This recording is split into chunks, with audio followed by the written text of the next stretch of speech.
ganadería. Para Víctor Tounelli es un disparate.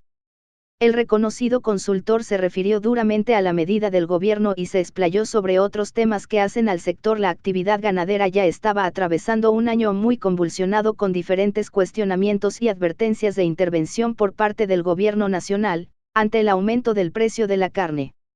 Pero el broche de oro lo dio el cierre de exportaciones por 30 días que recientemente anunció el gobierno, luego de que el presidente Alberto Fernández volviera a apuntar contra el sector por la alta inflación.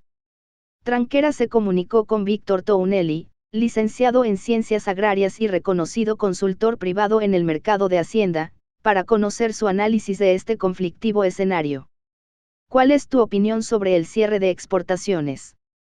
Es una medida absolutamente sorpresiva y que no tiene ningún fundamento técnico, comercial, ni de búsqueda de resolver problemas. No se entiende que hayan decidido algo de esta magnitud sin razones.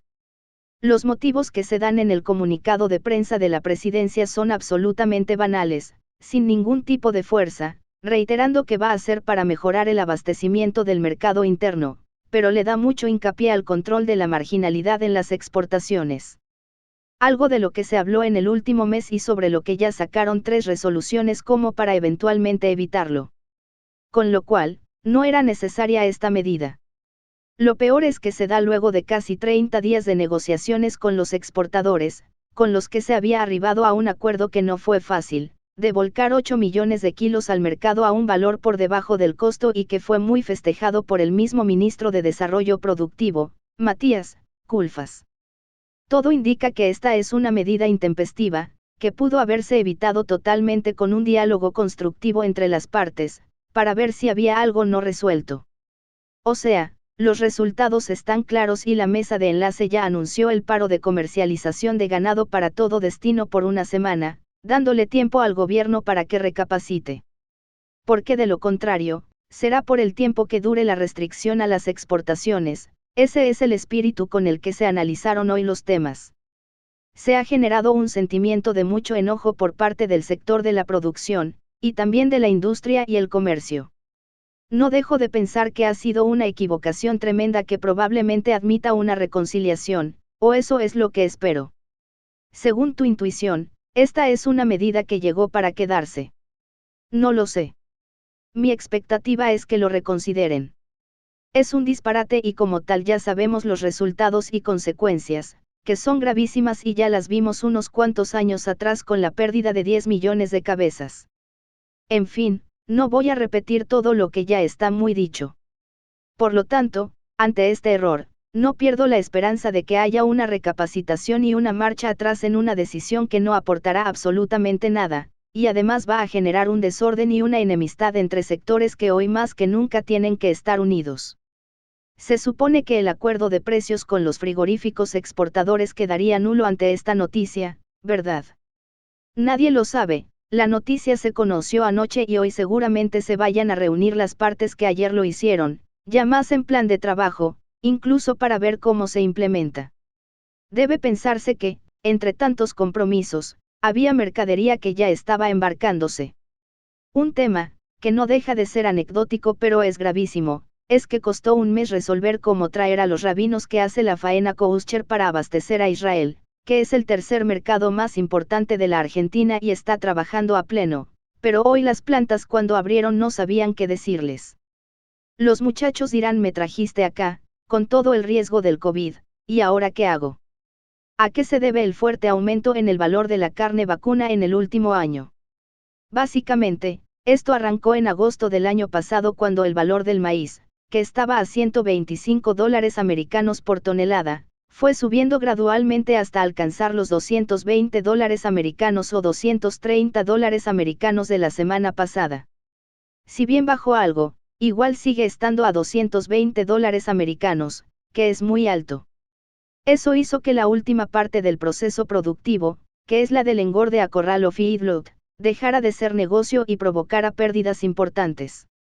Entonces, la mayoría de los animales que estaban para encerrarse en corral, por un periodo de 3 o 4 meses, para después salir a faena, se quedaron o se fueron al campo en un proceso de engorde pastoril o de mantenimiento, dependiendo del pasto. Así, se alargó enormemente, entre 8 y 12 meses, el proceso productivo. Por eso, hubo este bache enorme de oferta, que frente a una demanda, que si bien no es muy firme, hay siempre un sector que puede pagarla y eso presionó sobre los precios. Es un problema generado por un factor exógeno a todo, que es el precio del maíz básicamente, que debilitó la oferta y encontró al menos una fracción de la demanda firme, tanto interna como externa, que hizo levantar los precios. No hay mucho misterio. Pero no hubo especulación ni un crecimiento brutal de la demanda. Al respecto, ¿cuál fue el impacto del acuerdo que el gobierno hizo con los frigoríficos exportadores para ofrecer 11 cortes a menor precio? Ese fue un acuerdo entre dos partes, uno con un revólver que apuntaba, mientras que el otro tenía miedo que le peguen realmente un tiro. No fue una conversación de dos personas que querían hacer un negocio. Fue entre una que tiene la manija, que le dijo: mira, si no me ofreces un volumen a precios muy bajos, que los necesito para mi campaña política, o bajar la inflación, te cierro las exportaciones.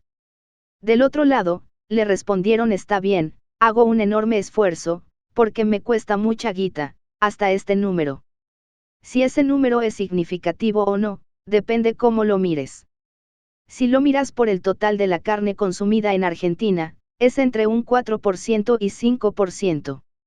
Pero si estos precios los ponen en cadenas de supermercados y carnicerías, y además los publicitan, tiene un efecto de fijación mucho más alto.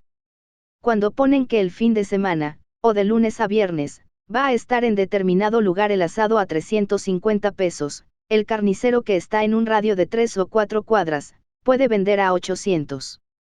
Le van a comprar. Ese es el punto.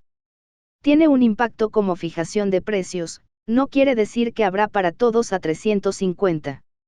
En definitiva, me parece que fue un acuerdo, en esa circunstancia no deseada donde uno tiene el poder y otro trata de ceder lo menos posible, bastante razonable. Salvando las condiciones en que se negocia, el efecto es mucho más que ese 5%. La diferencia en el precio, es el principal factor que explica la baja del consumo doméstico de cortes bovinos, y el crecimiento de la demanda de cerdo y pollo en los últimos años. Pero eso es algo que sucede en los últimos 30 años. Hace 30 años, se consumían 75 kilos de carne vacuna por habitante, y el año pasado fueron 50. Mientras que en el mismo lapso de tiempo, el pollo pasó de 15 a 48 kilos, y el cerdo de 3 a 16. Entonces, no relacionemos la caída del consumo de carne vacuna con la suba del pollo, que tiene que ver con inversiones, inserción en el mercado y adaptación a las circunstancias del consumidor, y no solo con precio. Esto se debe al aumento del volumen producido por un desarrollo fenomenal de la industria avícola, sobre todo durante los últimos 20 años. Mientras que la baja de carne vacuna tiene que ver fundamentalmente con que cambiaron los hábitos de consumo en la Argentina. La sociedad se ha ido, de alguna manera, trasladando más a las ciudades, con cocinas chicas y poca ventilación. Te desafío a hacer un bife en un departamento chico y te llenas de humo. Es un ejemplo, pero hay muchos. Es mucho más sencillo cocinar pollo. En fin, no es solo más barato, sino que resuelve mucho más rápido la preparación. Tiene mucho que ver con lo que ha pasado no solo en Argentina, sino en el mundo, donde hace 30 años se consumía un 30% de carne bovina, y ahora es el 14% o 15%. Hay reemplazo y eso es inevitable.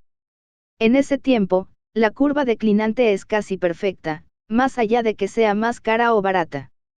Y va a seguir, porque en los próximos 10 años vamos a camino a los 40 kilos, de carne vacuna por habitante, no se vuelve más a los valores anteriores. Esa es una cifra que tiene una cierta racionalidad para un país como la Argentina, nunca 60 o 70. Era una exageración, esto es más equilibrado.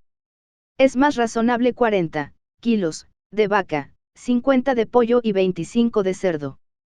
¿Cuáles son tus perspectivas sobre el valor de la hacienda de cara al futuro? Va a depender mucho de cómo quede la relación, que por ahora sigue siendo muy negativa para que los corrales efectivamente encierren de verdad. Siguen encerrando mucho menos que otros años, y por lo tanto seguirán ofreciendo menos hacienda. Mientras la hacienda bien terminada, y que quiere un determinado sector de la población, sea escasa, vamos a seguir viendo precios altos. No sé cuánto es eso, porque no está medido, pero pongo un ejemplo. Se ofrecen, en total, unas 2-3 millones de toneladas para el mercado interno. Imagínate que haya un sector que esté pujando por 500.000, 400.000 o la cifra que fuera. Pero resulta que si para satisfacer esa demanda no hay, y al que lo compra no le importa si vale 600 u 800, esa categoría puede irse un 20% arriba, convalidado por el consumidor. Entonces, ¿cómo haces para manejar eso? Es incontrolable. Porque además hay una realidad, que no intenta ser una explicación económica porque no es mi especialidad, pero cuando tenés una economía en que se emite de esta manera, y tenés empresas estatales como YPF que permanentemente están subiendo el combustible, que se traslada al transporte y precios, el privado no lo puede absorber y te lo tiene que transferir. Si así, permanente, generan inflación, es impensado que por decreto y en una computadora puedan bajar los precios. A su vez, a la gente no le alcanza el salario y se lo tenés que aumentar, y eso también hace subir los precios nos guste o no. Administrar el Estado pensando que el privado va a responder a estímulos negativos, simplemente porque lo presionas cuando no le cierran las cuentas, genera que el tipo de última apague la luz, se vaya, y no le pague a nadie. Mientras que el Estado, como continúa emitiendo, sigue pagando. Alguien del ámbito privado podrá trabajar a pérdida un tiempito, pero no toda la vida, porque cierran. Además de que lo primero que dejan de pagar son los impuestos habitualmente, que son tan necesarios para el fisco.